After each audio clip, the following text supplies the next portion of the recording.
Hello guys, welcome back to my channel. In today's video, we're gonna be flying out a prop plane. Now I know what you're all thinking. Why the hell am I flying props when jets are 10 times more fun and more enjoyable to watch? Well, because I don't play top tier. At all. Above 11.0, I am not even bothering to play jets. Because above that BR are cancerous premiums and imbalanced vehicles that just make me rage quit instantly. Now you can argue it's a skill issue, but again, I'm not playing that until Gaijin does something about it. So I'm playing the Bf-109 G-10. Why that specifically? Because people don't really play the G14 and G10, which are the foldered Bf-109s, and also to add a little bit of variety in the rank 4 prop battle ratings.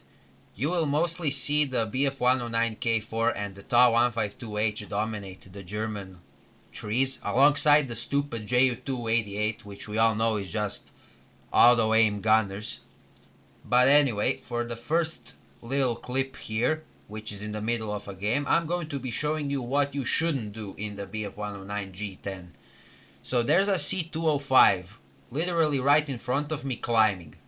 I have relatively decent speed and I am at a very high altitude where the 109 G10 dominates because of its supercharged engine. But even for the 109 G10, which has additional guns, you should never overcommit to a head-on at this altitude because the plane at 300 kilometers feels too heavy to pull, and as a result the C-205 manages to snipe my wing tip, and this puts me in a very bad situation. Now, I managed to escape back to base, which I'll show in a minute, but the 109 G10 dominates at high altitudes and then using your energy diving on people, basically boom and zooming. It has an amazing climb rate, almost the same as the 109 K4. The K4 has only 2.5 meters per second more because of its lighter airframe, and most people usually play the K4 because it has better handling. Well, at least people say. I find both to be amazing planes at the right situation. But yeah, I'm heading back to base and I'll cut the trip to there in a second. But yeah, I don't really understand why people avoid the G series, because even though it's a heavy aircraft, it really climbs amazingly, so you can gain an advantage pretty quickly. Now of course you won't outclimb the Griffin Spitfires, the P-51Hs, all of that, you know, American, British late war stuff, but if you play your cards right, if you don't be too aggressive, then this plane excels in basically everything. You can win most of your fights by playing smart, which is kind of the motto of this plane. You don't have anything, you know, outstanding to mention here. You only have the engine, which helps you a lot, and you know, the guns are MG151s and the MG131s, the 13 millimeters. Now you can carry the MK108 in your nose and even on the, you know, additional guns, but I wouldn't recommend that as they are really low velocity and very slow with limited ammo. I always take 3 MG151s just to have that extra ammo. Now below me is a Yak-3, which I managed to find via blind hunt. He is oblivious to the fact that I'm here. He's probably heading to base, but because he's blind or doesn't see or check behind him, I get a free kill with the power of German engineering. Now my teammate here is having a little fight with the Yak-3, which I will come to help with. Now this plane also doesn't excel in turn fighting. If you have to turn fight in this, I would suggest you rather dive and get away from the enemy, because this thing turns so slowly, especially at low speed, that you're probably off just jaying out. It's more of an energy fighter than anything else. But yeah, so the Yak-3 here is chasing the F8 Focke-Wulf. he will go for a head-on. I decided to commit to fully, and I managed to clip him, but he also clipped me. But he died way before I had the chance to die. He was the last enemy in this game. So that's a 2-kill game by basically doing nothing the first 75% of the match. Now in this next game, I just randomly decided to get 5 kills, a 5-kill game. Now you could argue that's probably because people don't play very well at this BR, but 5 kills is 5 kills nonetheless. It's more than an average KD of some people. Now of course I'm trying to get an advantage early on by climbing, because you know the engine in this is no joke. You perform very well at high altitudes, and again the supercharger helps a lot. But one downside of this engine is that it really loves to consume fuel. So I suggest taking around 18 to 20 minutes just in case. Nothing below that, because sometimes you will have a long match and run out of fuel, and that kinda messes with your situation. Now I'm also using just the 20 mil in the nose this game, because I didn't have it researched by the time I recorded the video. Now, don't spam the 20s just like I did here. I was very greedy trying to kill the A7M, because, you know, he basically can just climb up to me and finish me off, but because I had more energy, I can just stall him out and my K4 teammate just finishes him off. Now, just as I dive, there's a Spitfire, the American LF Mark 9. That's a pretty serious enemy, because he can turnfight and climb in the same time as me. I go for a head-on, manage to get a hit. The K4 decides to help out. Now he could have gotten a really easy shot in the head-on, because I was hesitant to, you know, pull off. Now right here, if he had more energy, he could have easily killed me, because the Spitfire has, in, you know, very extreme low speeds, it can point its nose at anything it wants. But because I climbed and had more energy, he didn't have the AOA to pull, and the K4 misses his shots completely. Of course he does. I dive below to chase him, but looking at what my teammate is doing, it seems to be a big issue trying to kill the Spitfire. But the Spitfire was too focused trying to chase the K4. I almost oversped. I had to slow down to be behind him and then get on his 6 again. I line up my shots horribly, of course, and then he goes vertical, and that's 1 kill. Now again, even if you are very confident you can kill Spitfires, always be careful when going head-ons or energy fights with any turn fighter, because again, most of, you know, zeros, N1Ks, Spitfires, all of that turn fighting garbage of prop lanes just can point their noses at very low speeds, and if you think you could outstall them quicker in a vertical energy fight, then be careful, because they can maybe aim their guns and finish you off quickly. Now again, below me is a furball. The Zero is chasing the 109, and the other American Spitfire is chasing the G56. Now I tried diving on the Spitfire to maybe finish him off before committing to the Zero, but because I wasn't paying attention to my speed, I'm going around 700 and 450 kilometers an hour, I overspeed, get too greedy, and almost pancake into the wall here. But luckily the Spitfire turns away, and I have way more energy. As you can see, he tries to go full vertical to get one last shot, but I stalled out way before him turned around and got an amazing reversal, and almost blew every shot, but we don't talk about that. So that's kill number 2. And just as I was gonna try to climb away, there was a Zero above me, and behind me a Corsair and an A7M. You should never be below something like that.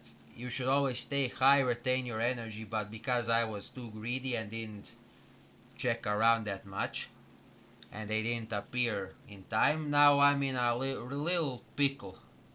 Now I have my K4 teammate trying to pitch up here to distract him, and I was gonna side climb just to get an advantage over the Corsair and A7M, but then a freaking J7W appears from literally nowhere, just behind the hill, and you shouldn't head on him, but because I had no other option, I decided to go for the money shot and actually set him on fire. He almost managed to clip my tail, but luckily he didn't pull enough. Now because I set him on fire, he will eventually die, but I almost thought he was just gonna try to pitch up and try to get one last shot, but luckily that wasn't the case. And now I have an advantage here. I am above everyone else that is below, who were above me. The Corsair, the Zero, and A7M were all below me, and if I played my cards right, and I repeat, if I did play my cards right, I would have probably won the fight easily enough. But because I'm a bozo and an absolute idiot, I actually got too greedy, didn't check who was where, and then it turns out I died to my own mistake. Shocker. Now of course the markers disappeared, but right below me there is an F4U4B Corsair that in no situation should I ever head on, but I put like 3 shots to just try and get a hit, and then he goes vertical trying to snipe me from a range because the 20mm M3 cannons have high velocity and great dispersion. The A7M decides to go vertical for no apparent reason, and that allows me to just go behind him while he's pitching up and get one of the luckiest kills in my whole career. He eventually dies off. The Corsair decides to be smart and go off to the side to get some altitude so he could properly face me, and this is where I messed up. I should have just continued to the base and climbed away from him, but I turned to try and finish off the A7M, and just in time did the Corsair turn around, gain the same altitude as me, along with the Zero, who also turned away and climbed. I got too greedy and the Corsair had no issue just annihilating me. Here I finish off the A7M. I shouldn't have even done that because he wouldn't have made it to base either way. And now I'm in a shit situation where the 109 is absolutely shit. Multiple enemies above me, especially the Corsair who's a bigger threat. I decide to go for a head-on. Nothing happened. We just avoid each other completely. He is deciding to play smart and just stay vertical. And then the L39 appears. I say fuck all of this and just try to get one quick kill before I die. Luckily the L39 doesn't have good aim. But now the Corsair is chasing my ass and the Zero is right above me, and this is where the most embarrassing death of my whole review of the plane happens. The 109 G-10 is a high altitude fighter and you should always keep your altitude no matter what. Now that was it for the full games. Now I'm just gonna show some clips of me getting kills because I actually did much better when not recording and just getting quick captures. But yeah, as I'm doing that, I'm just gonna explain what the 109 really is actually. So, the Bf-109 G10 is 5.7 in RRB and it is a really comparable plane to the Bf-109 K4. They share the same turn time even though they are energy fighters and the same takeoff run basically. Now both have similar engines except the K4's has better horsepower when wepping. So why not pick the K4? Well, they're both basically the same aircraft, but the 109 G10 is folded with the G14 and it costs significantly less research points than the K4. Now the only reason you would probably pick the G10 is because it has amazing guns and it can carry the 30mm MK108, which can be handy for killing heavy bombers, and it also gets access to incendiary bombs, although where the hell are you gonna use them at 5.7? Maybe for killing Hellcats. And it also gets a 250 kilogram bomb, but the K4 gets a 500 kilogram bomb, without the MK108s and the incendiary bomb. Now call me a boomer all you want, but after playing the K4 and the G10, I probably love the G10 a bit more, because, I don't know, it just suits me a bit better. Even though they're the same plane, I just like this one more for no apparent reason.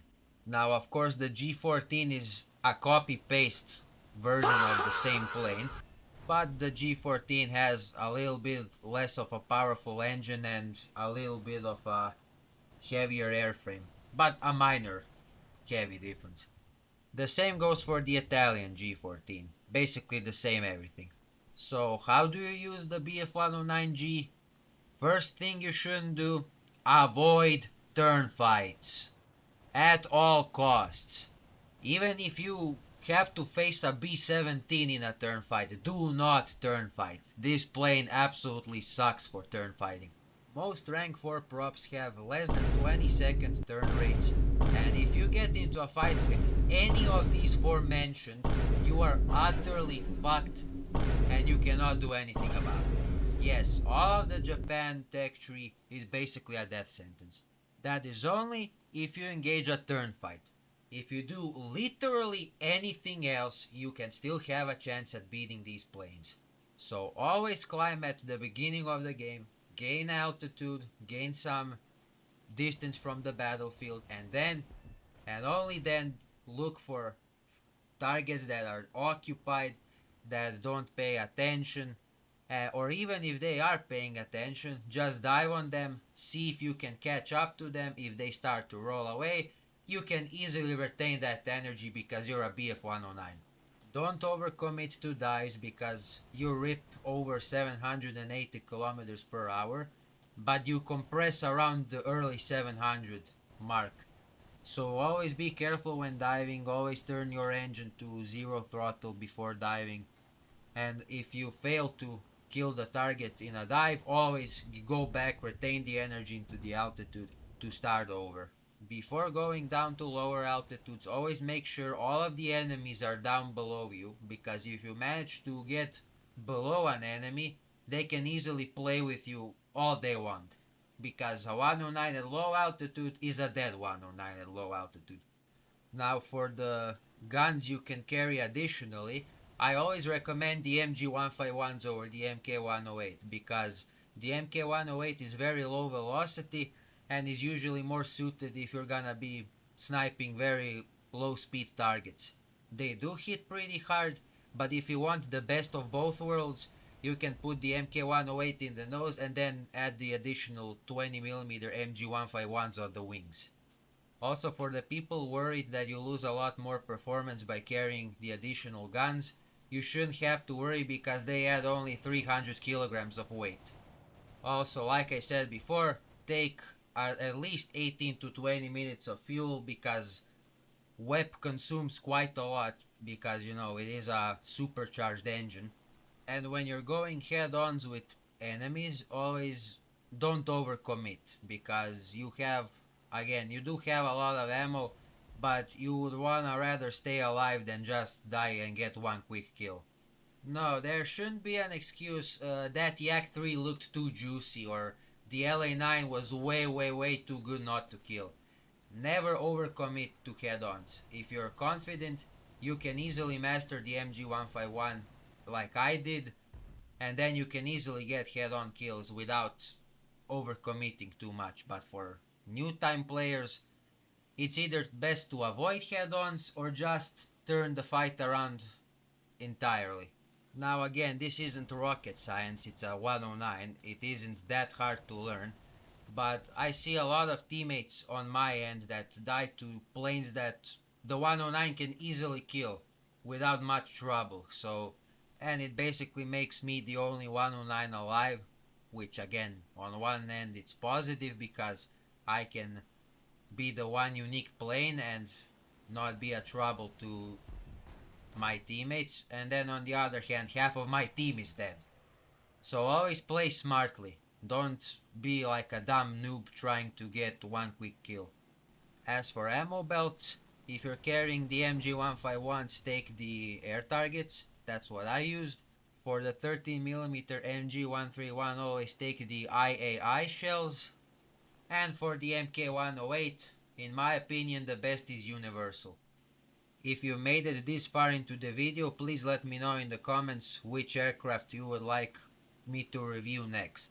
And also let me know if the video is good, because I'm trying to improve. So with that, thank you guys for watching.